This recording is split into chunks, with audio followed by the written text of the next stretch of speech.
Voilà, on va maintenant passer à la pratique et je vais vous montrer concrètement comment vous pouvez enregistrer votre nom de domaine. Pour cela, je vous invite à ouvrir une fenêtre de votre navigateur web préféré.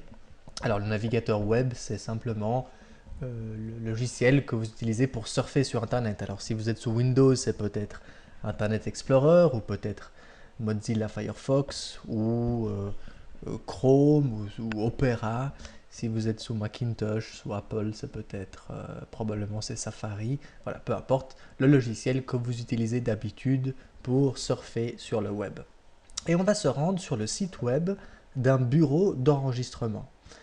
Et qu'est-ce qu'un bureau d'enregistrement? C'est simplement une société commerciale qui est habilitée à enregistrer les noms de domaine selon le principe du premier arrivé, premier servi, comme on a déjà vu. Je vous propose de travailler avec la société OVH. Donc vous vous rendez sur ovh.com. Et alors pourquoi OVH? C'est pas parce que j'ai un lien d'affiliation avec eux, ni parce que j'ai des actions chez eux. Je ne travaille pas pour eux non plus. C'est un prestataire pour moi, avec qui je travaille régulièrement, que je choisis pour plusieurs raisons. Alors, la première, soyons francs, c'est parce qu'ils offrent de très bons prix et aussi un très bon rapport qualité-prix, dans le sens où c'est une société qui offre un très bon service, j'ai jamais eu de souci avec eux. C'est une société basée en France, donc le support technique est francophone, il est assez réactif, et voilà, comme je dis, les prix sont bons. L'autre avantage aussi, c'est que c'est d'une part un bureau d'enregistrement, donc il vous permet d'enregistrer votre nom de domaine, mais il vous permet aussi d'héberger votre site web ainsi que vos adresses email. Alors c'est utile avec un seul interlocuteur, ovh.com. Vous allez et réserver votre nom de domaine et héberger votre site web et vos adresses mail. Alors, qu'est-ce qu'on fait? La première chose, on va vérifier la disponibilité de votre nom. Alors vous, bien entendu, ici, vous allez taper le nom que vous souhaitez enregistrer. Moi, pour l'exemple, je vais reprendre l'exemple des vidéos précédentes. Donc, on parlait d'un nom de domaine qui était tpme-service. C'était ce qui nous intéressait. Vous constatez que ici OVH nous propose d'emblée les 5 extensions qu'il vend le plus souvent, probablement, donc le .fr pour la France, Belgique, Europe, .com et .net. Ce qui est une très bonne nouvelle, si vraiment je voulais enregistrer ce nom, tpme-service, c'est que le .com est libre, disponible, et ça franchement c'est quelque chose de relativement rare, donc je vous dis tout de suite, ça sera plus difficile d'avoir votre nom de domaine en .com qu'en .fr ou qu'en .ch par exemple. Voilà, maintenant admettons que ce n'est pas le .com que je voulais, mais je vise le marché suisse comme je disais, donc tpme-service.ch. Même en mettant ici l'extension .ch, OVH par défaut ne me donne pas la disponibilité du .ch. Vous voyez, il me donne les autres 5, mais pas le .ch. Je vais donc cliquer sur commander. Donc, vous mettez ici votre nom, et ensuite vous cliquez sur commander pour avoir entre guillemets le verdict, est-ce que le nom est libre ou pas. Tadatan, tadatan. Youhou, il est libre. tpme.ch, tpme-service.ch est disponible.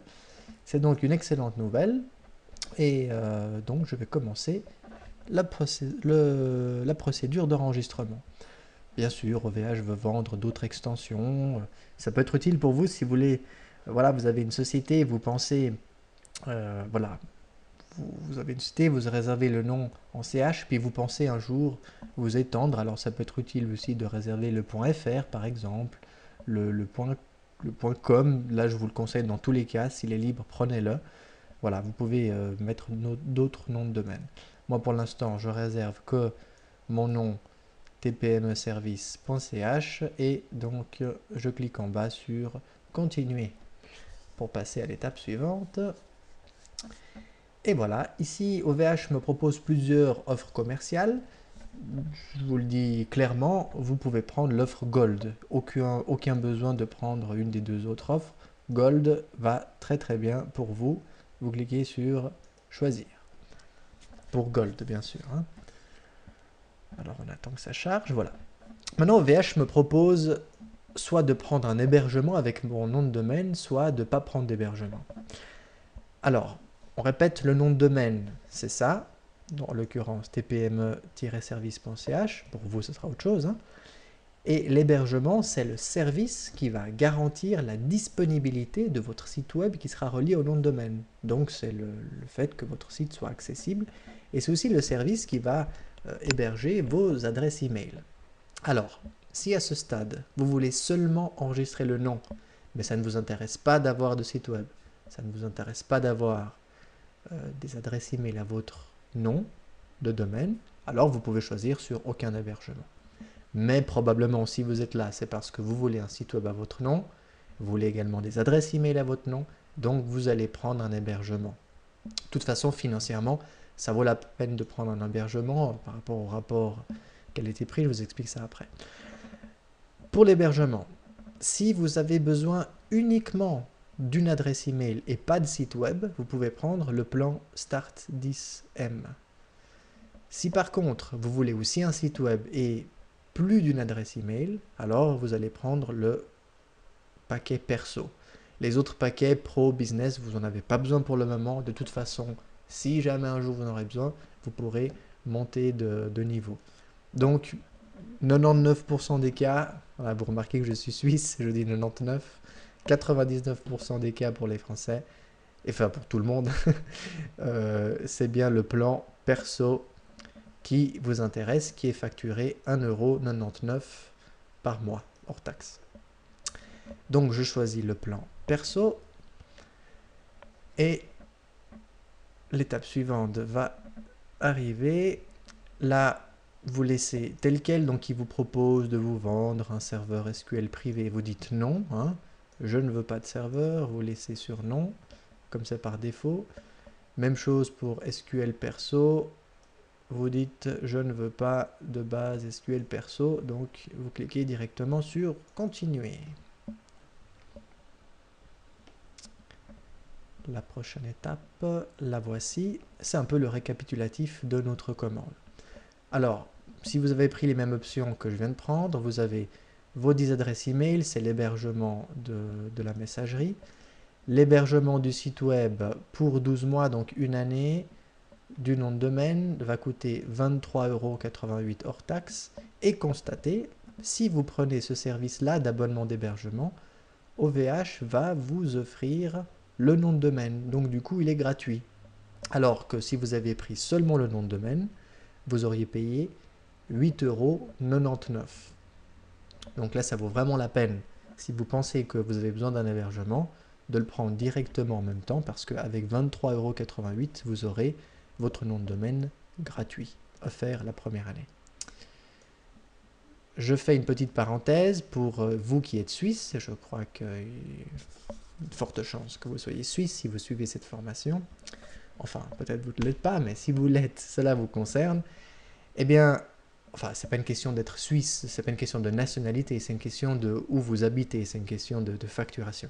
Si vous êtes en Suisse, donc en dehors de la communauté européenne, vous allez payer que le prix hors taxe. Ça veut dire que la TVA que vous voyez ici ne va pas être facturée dans votre cas. Alors là, pour le moment, il me la propose parce qu'il ne sait pas encore que je suis en Suisse, donc il me propose le prix, toute taxe compris, avec la TVA. Mais vous allez voir plus tard que quand je vais dire que je suis suisse, la TVA va disparaître. Je clique sur continuer entre-temps, parce que tout est correct. Et le temps que la page se charge, voilà, il va me demander quelque chose d'important. Est-ce que je suis un nouveau contact ou un contact existant? Alors, si vous êtes là, c'est que très probablement, c'est la première fois que vous réservez un nom de domaine, donc vous cliquerez sur Nouveau contact. Si dans X semaines, mois ou années, vous allez réserver un autre nom de domaine supplémentaire, vous devrez choisir contact existant et puis rentrer ici votre login et votre mot de passe. Alors, nouveau contact, je vais faire la simulation du bon de commande, hein, comme si je m'inscrivais vraiment. Donc, sous mon nom fictif qui est Dupont Jean, on l'avait dit dans l'exemple. Et là, je vais préciser que je suis en Suisse. Comme ça, en plus, je ne paierai pas ma TVA. J'insiste avec ça. Hein, voilà. Je peux dire si je suis un particulier, société. Alors, admettons que je suis une société. Donc, c'était PME Service. On avait dit, j'ai pas de TVA. L'adresse, c'est la rue des Commerçants, 55, j'invente, hein, 1000 Lausanne. Et là, c'est très important, ça c'est vraiment très important, l'adresse email de contact. C'est vraiment important parce que, bon déjà je vais la noter, hein, comme si j'étais Monsieur Jean Dupont. C'est pas Dupont, c'est Dupont. Voilà.